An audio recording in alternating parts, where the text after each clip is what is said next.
You owe me a meatball sandwich. Hello, my name is Will, and this is Exploding Helicopter, the only podcast in the world celebrating films where helicopters explode. When you ask who the worst ever film director is, a lot of different names will come up. People like Ed Wood, Michael Bay, Neil Breen. There's an extensive list of directors who film fans think deserve this most unwanted honour. But no matter who you ask, one name always comes up: Uwe Boll. Amidst some stiff competition, the German filmmaker does seem to be, at least according to the internet, as the worst director ever. Best known for a string of video game adaptations, including Alone in the Dark, Blood Rain and House of the Dead, his work has been largely met with derision by critics and audiences alike. His work has won him multiple Golden Raspberry Awards, and no fewer than 4 of his films feature in IMDb's list of the worst 100 films. So on this podcast, we're going to enter the Uwe Bolliverse and tackle one of his most notorious films, 2008's Far Cry. And given that we're scraping the bottom of the cinematic barrel, my guest today is a man who IMDb lists as the 34th worst podcast guest of all time. I would have thought he'd be much higher on that list myself. Back by no demand whatsoever is Nick Rehack from French Toast Sunday. How you doing, Nick? I'm doing great, Will. That was an incredible introduction. Well, I'm happy to give you the build-up that you deserve, and any listeners now should be, forearmed is forewarned, so they know what they're getting from my co-host on this show. Well, they've already turned it off. They're just like, him again? No, I'm out of here. Pass. But now listeners are probably going to be wondering why on earth we're looking at one of the worst films by one of the worst directors. And the answer is pretty simple, really. You chose it. So Nick, why did you pick this film? I picked this film because I've always heard about Uwe Boll and how awful he is, but I've never seen one of his movies. So I'm not going to get on that train and keep shoveling coal into that engine unless I know what I'm talking about. So I'm like, you know what, let's start. And I saw Far Cry, so I'm like, you know what, let's give this a shot. I'm also familiar with the Far Cry video games. Are you familiar with the Far Cry video games, Will?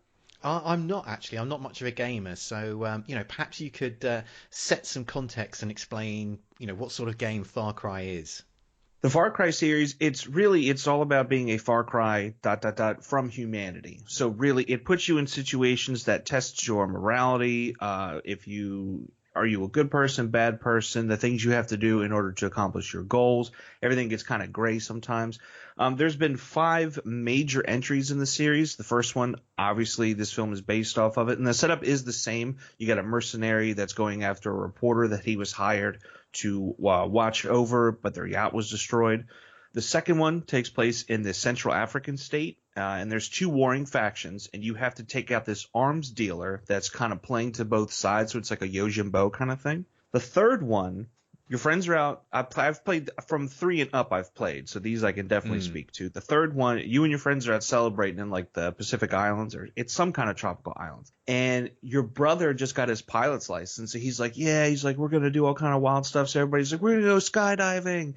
So you go skydiving in this island, and all of a sudden these pirates show up, like Somali kind of pirates, and they start killing people left and right. They kidnap a bunch of people. So you come across this tribe and you're like, okay, I'm going to get together with this tribe and I have to save my friends. And it gets bonkers, Will. Like, there are, plain and simple, the violence in this game, especially because it's so primal. It's so, you're kind of like, I don't want to say third country because I'm not disparaging anybody, but it's definitely you have to build things with your hands. You're not just getting a machine gun and going in there guns a-blazing. Like, you really have to be methodical in how you set your traps and things like that. In the fourth one, you return home to Kier, I can't remember how they pronounced it. It's a fictional place in the Himalayas. Your mother has died. You need to spread her ashes at this shrine. On your way there, you get attacked by the Royal Army, kidnapped, and you're taken to the leader, Pagan Min. Basically, he's a Looney Tune, and he's just kind of letting, the chips fall where they may in any decision.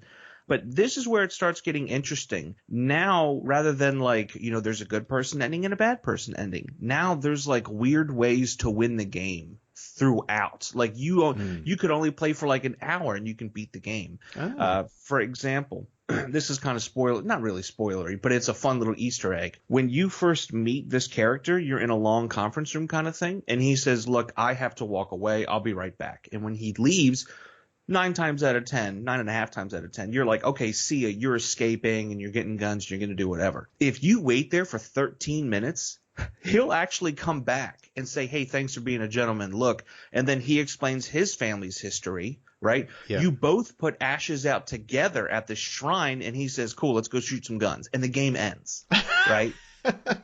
So for this one, you only need to play like 30 minutes, and you win. Well, I'm not sure that's terribly good value for money, but you've kind of given us a good potted history of the sort of different stories that each version of the game tells. But is this game a shooter? Is it more of a sort of puzzle based game? What's kind of flavor of computer game are we dealing with here? Well, the first one was a straight shooter, the original Far Cry. It had a linear story. You knew your beats and where you had to go. After that, it's evolved into this RPG-esque open world. RPG in a sense that as you level up, you acquire skill points. Like you can run faster, you can swim better, you can, you're really good with this gun, you're good with that gun. To the point where it doesn't matter how you go about the story. Like the most recent one, Far Cry 5, right, takes place in Montana, and you're going up against Eden Home. I just played this. I should just know it.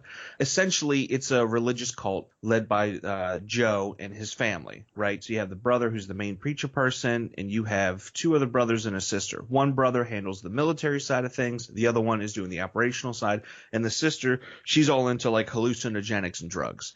Now, they have different parts of the county, quote unquote, owned. So you have to go and take them out. Well, it doesn't matter what order you do it, but the order in which you do it affects the gameplay in the world. So all of a sudden it becomes every single decision you make, the world changes and it reflects those decisions. Some of them are good, some of them are bad, but it's really interesting and it makes the gameplay vary from time to time as you play. So some of these games, it might only take you 40, 50 hours to beat it, but the replay value is there. And that's where a lot of people enjoy the series. And there's just all kind of wild stuff. Like you could literally drive a jet ski, catch a helicopter, and all of a sudden you're on the other side of the map, or you can fly a plane or ride a horse. Like there's all kind of stuff you can do. It's great. Okay, well, I think you've set the scene for talking about the film version of Far Cry. So let's have a listen to the trailer and find out what our hero is and what sort of mood he's in.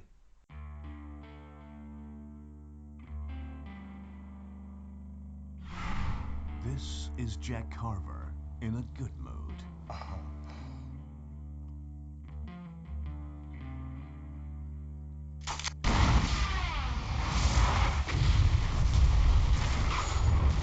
Absolutely outstanding.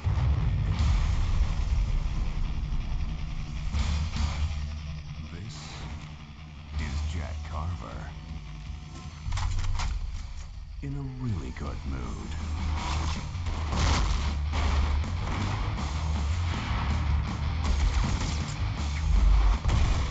So you are the cause of my recent troubles. I'm just the driver. I see. Jack Carver is a German ex-Special Forces soldier turned boatman. He's hired by Valerie Cardinal, a journalist who is investigating a top-secret research facility where her uncle, Max, is working. Valerie hires Jack to smuggle her onto the island. Once there, they find that the facility is being run by the evil Dr. Krieger, who is engaged in an illegal experiment to create genetically modified super soldiers. It then falls to Jack and Valerie to stop the mad mastermind before he can complete his crazed scheme. Far Cry came out in 2008. It stars Till Schweiger as Jack Carver. In the rest of the cast, you've got a couple of long-time cinema heavies in the shape of Craig Fairbrass and Ralph Moller. You also have horror icon Udo Kier, and Uwe Boll regular Michael Pare also turns up. As you may already have gathered, this film does not have a very good reputation among critics or audiences. The film is currently ranked at number 51 in IMDb's list of the worst 100 films ever made, and on Rotten Tomatoes this film has just a 12% audience rating. So, with all that out of the way, Nick, what did you make of Far Cry? It wasn't terrible. High praise. No, it wasn't. It wasn't terrible. There was a couple things visually that I liked. The only thing I liked about the story, if I can be honest, is the opening. Like, it just opens and you're in it. It's a lot like Dunkirk, where all of a sudden we're just thrust into this world. We don't really know what's going on, but we're going to find out as we go. There's a scene in the beginning where, like, they're moving the gun in order to make a shot, and it's very similar to something that I can't think of his name right now, but they did that in Rise of the Planet of the Apes. Not Rise. What was the second? War for the Planet of the Apes, or was it Dawn? Either way, there's similar shots that I've seen in this film used in later films to much better effect. But it starts off strong and then just falls apart really quickly. And I think it's the actors. I think it's the actors. I think it's the dialogue. I think there's potential here if Uwe would just kind of get out of his way and, like, maybe not help write the film. Well, it looks like he didn't write this one, but I don't know. Something about the script, it just wasn't good. Like, not even like The Room or, hey, let's watch this and have fun. This was like, I don't want to look at the screen right now when these people are talking. Like, I can't do this to myself. Wow, that's blimey, that's quite a strong reaction to some of the dialogue you're hearing. It's not a very high testament. I mean, for myself, I think we need to understand what sort of film this is. I mean, it is a low budget action movie, so there's no point trying to compare it, I think, to films like Mission Impossible Fallout. I mean, of course not. I mean, it's just a different beast altogether. So, I think in terms of judging this film on its own merits and on its own terms, it's fine. As you say, I mean, it's not terrible. It's certainly not great. But given that it is low-budget cinema, essentially aimed, I'm guessing, at young males, the kind of demographic who are playing this computer game, it's fine. I mean, I did think there were like a couple of genuinely good sequences in this film. Actually, I think we're probably going to talk about those later. I did think there were some things though that didn't work in this film, and they do try to add a strand of humor to this movie, and I really didn't think any of those particular moments worked. And I don't know if those were the ones, Nick, that you were looking away from the screen when you were listening to the dialogue. I mean, the film has this pretty poor, in terms of introducing the Jack Carver character, there's this really poor scene at the beginning where he's out piloting the boat and he's got these couple of irritating tourists on his boat. And the scene, it's really kind of pointless. It doesn't really tell you that much about Jack Carver as a character, and it only really seems to exist because it links up to like a scene that they have tacked on to help end the movie. And yeah, the humor in that scene just really doesn't work. And there's an annoying comedic character who who sort of dubs himself the food guy, who crops up later. He's meant to add some lols, but they don't really land as well. And then there was a really strange attempt at comedy where Jack ends up sleeping with Valerie quite quickly and early on in the film, and then like in the morning he's demanding that she rate him out of 10, and these two people don't know each other, they've only just met, and like I don't know, it just seemed to I was like, what is this? This is just, whose idea of joke was this? It is. It's just tough. It's. And you know what's funny? I just looked at it. The budget was $30 million. $30 million, and this is what we got out of it. I am surprised, and I'm not sure I necessarily believe that figure, because I just don't see where the 30 million is.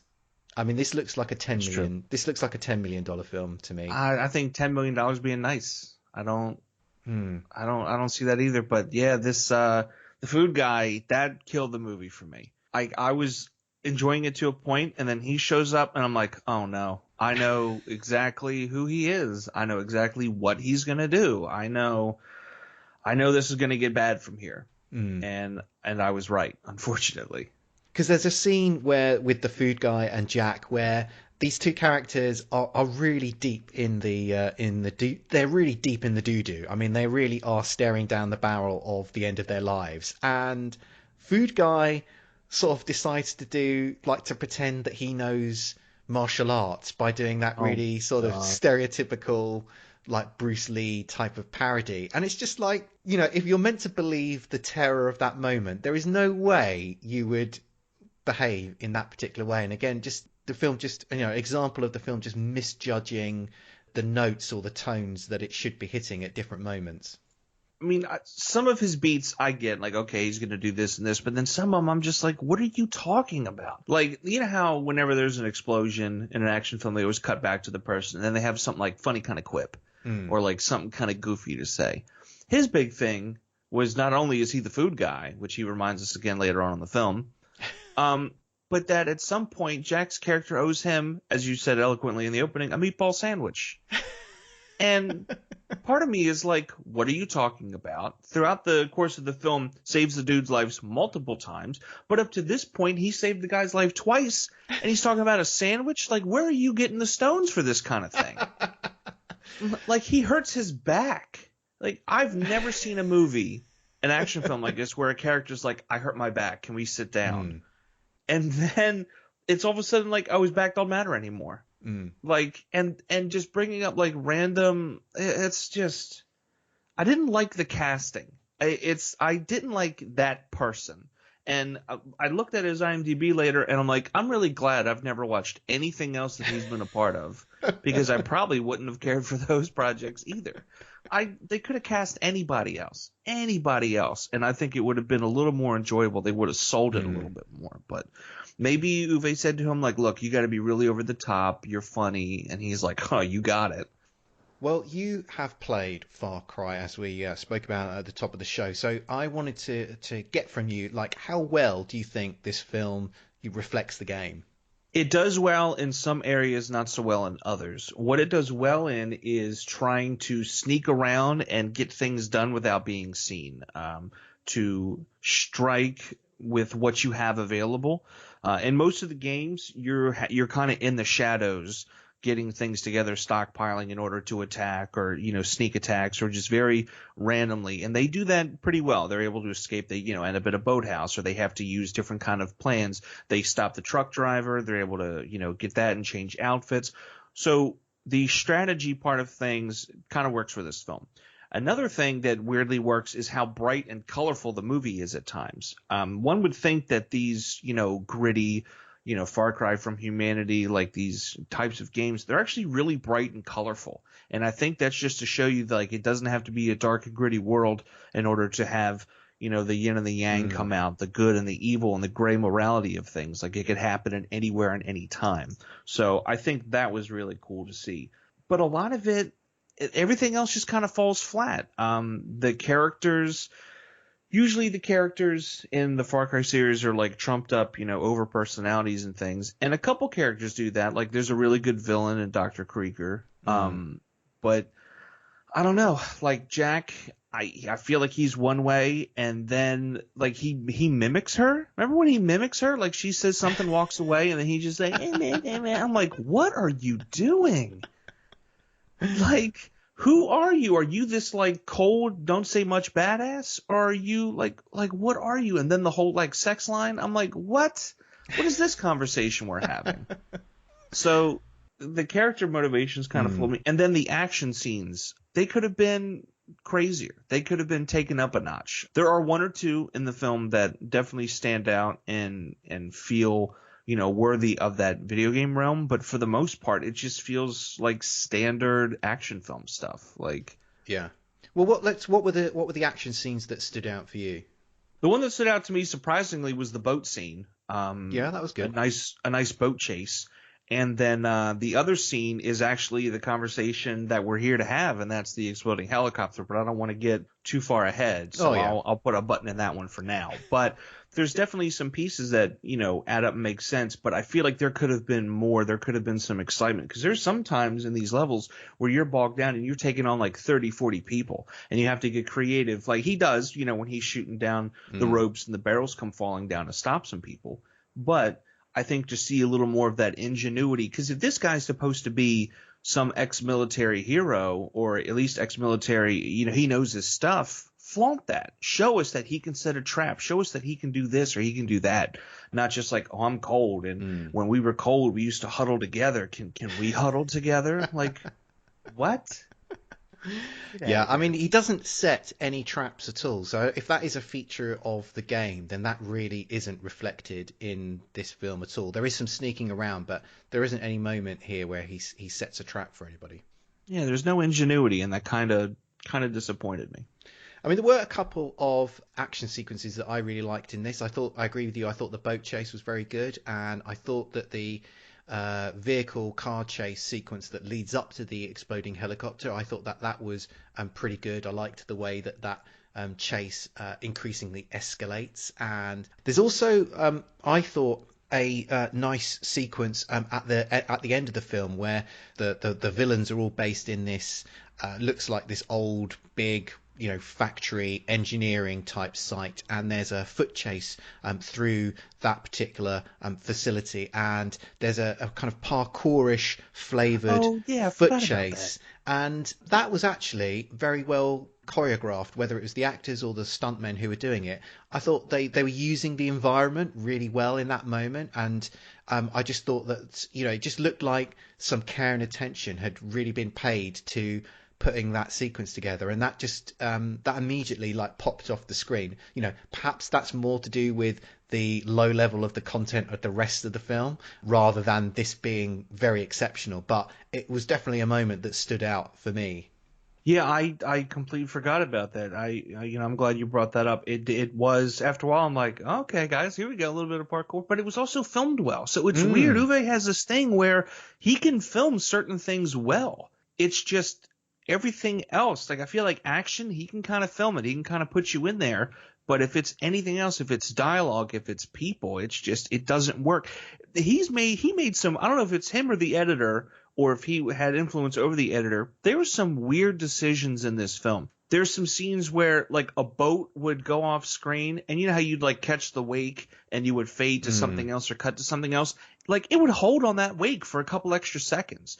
Or if a boat is headed towards an island, that's usually 3-4 seconds to showcase, okay, this is where they're heading, and now boom, cut to something else. They're just holding. They're holding on these shots, and it's not like the music is adding something. The music is pretty terrible. It's not making me want to see the continuation of this journey. And I'm like, are they just trying to pad out the film? Because I bet you can go through and snip out the excess and bring it down to an hour 25. You can at least cut 5-7 minutes out of there. So now you've popped your Uwe Boll cherry. What do you make of him as a director? Do you think he deserves this reputation? Are you interested in checking out other films in his CV? I don't quite know if he's ready for that reputation yet. I am looking over his filmography here as a director, and a lot of World War II Nazi stuff. So I'm really curious about that. I saw a trailer for Blubberella, which looks god-awful. So I'm sure he is up to that, but I don't think I'm going to go over the near 30 films that he has. I might pick and choose. I might do Blood Rain or Rampage, some of the bigger ones, I guess, that he's known for. But I don't know. I think I'll give him a shot every so often, but nothing crazy. Yeah, I mean, for me, I don't really think that Uwe Boll deserves the reputation that he has. I mean, he is far from being a good director, and I can kind of understand why he is in the conversation about being the worst sort of director. But I think if we're really judging this empirically, there are far worse directors than Uwe Boll, and for sure. I don't Far Cry, is it really, according to IMDb, it's the 51st worst film ever made. I really don't think that there are only 50 films that are worse than this in for sure. Yeah, in existence. And and in fairness to IMDb, that ranking they're a bit hazy on how they come to that ranking. I think they've kind of essentially cooked the books a little bit, because they've excluded.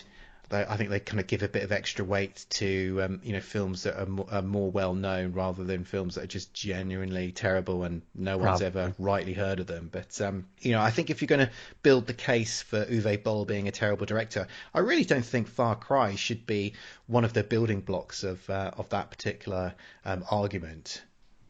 No, I would agree. I feel like if you're going to do that, maybe look at some of his other films like, I don't know, 1968 Tunnel Rats. I don't know what that is. Suddenly, looks like there's just a whole bunch of other stuff he has that could be terrible instead of this film, which is, like you said, it's just fine. Like, I bet you this is no different than if you put, Chuck Norris in the head role as Jack, or if you put Steven Seagal in the head role as Jack. Like, there'd be no difference whatsoever. People would be saying like, oh, it wasn't his best, but it's still good.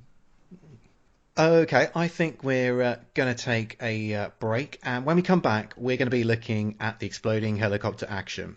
Hey guys, this is JD from the In Session Film Podcast. Every week on our show, you can join my co-host Brendan and I as we review the latest films that's out in theaters. It also inspires us to discuss a top 3 list of some sort, and we have a lot of other fun movie discussions as well. It's always a blast. And we also have a show on Fridays called our Extra Film Podcast. This is a show that gives us the space to talk about the latest indies and art films and other classics that we normally just don't get to talk about on our main show. You can find our podcast on iTunes, Stitcher Radio, SoundCloud, TuneIn Radio, Player FM, and more. In fact, you can just see everything about us, including our social medias, at InSessionFilm.com. So join us every week. We'd absolutely love to have you.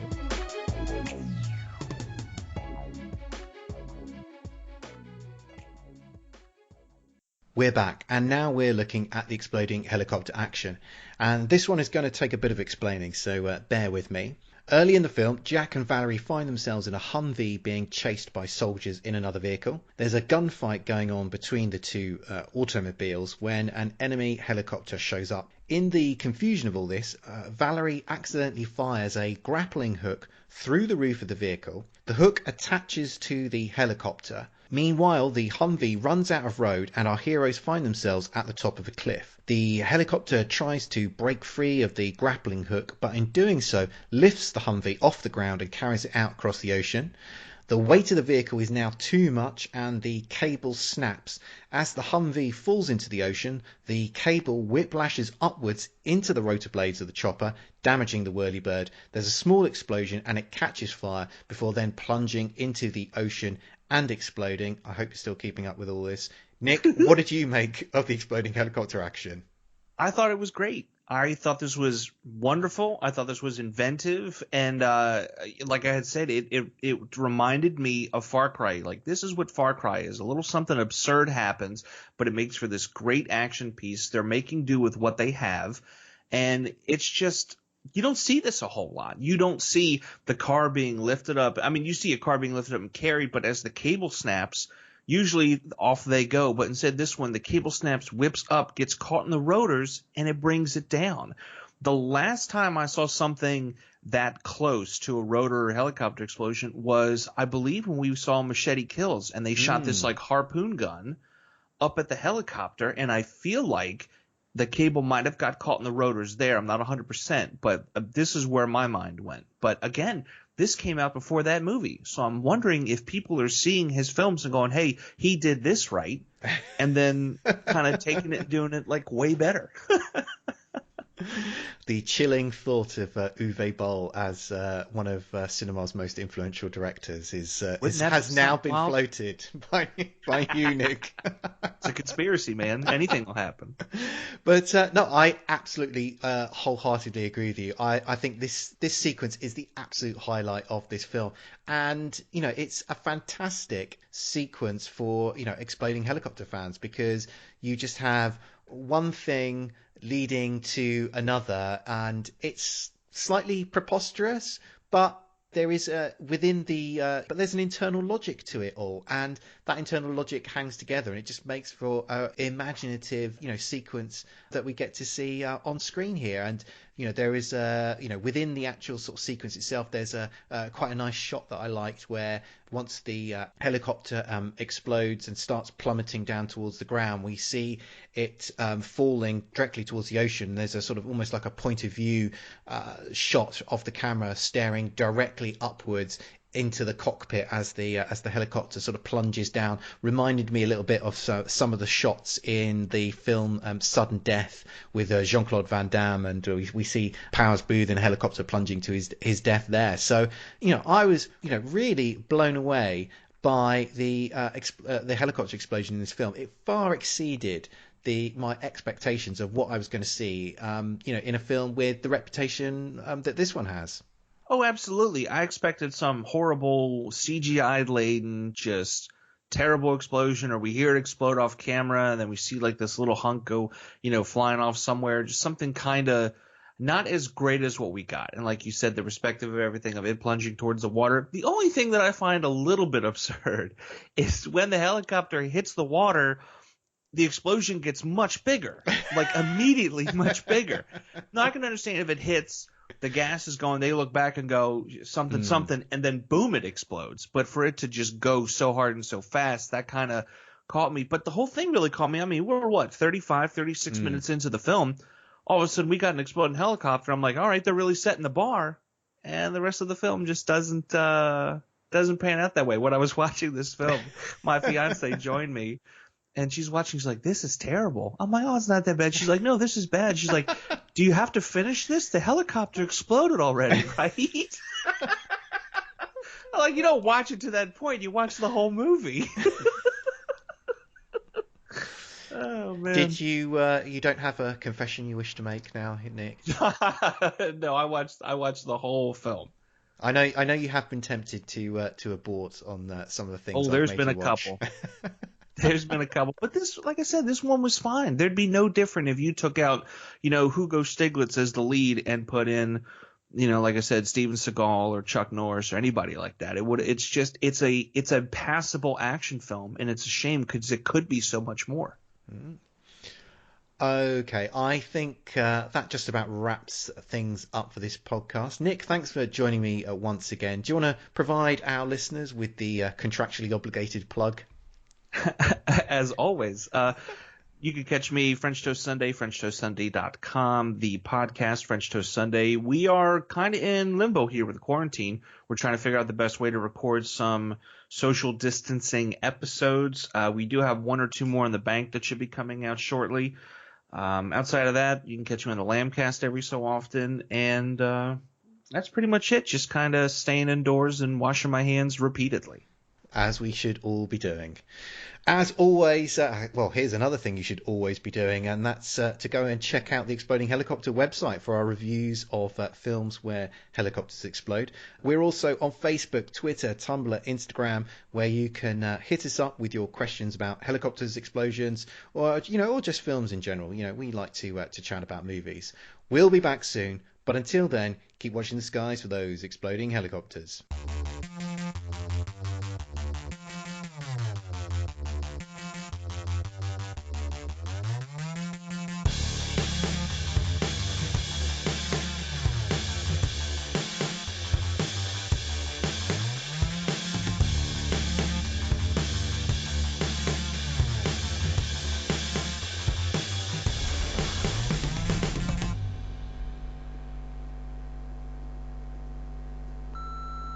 This podcast is a proud member of the Lamb Podcasting Network. Find the network at largeassmovieblogs.com.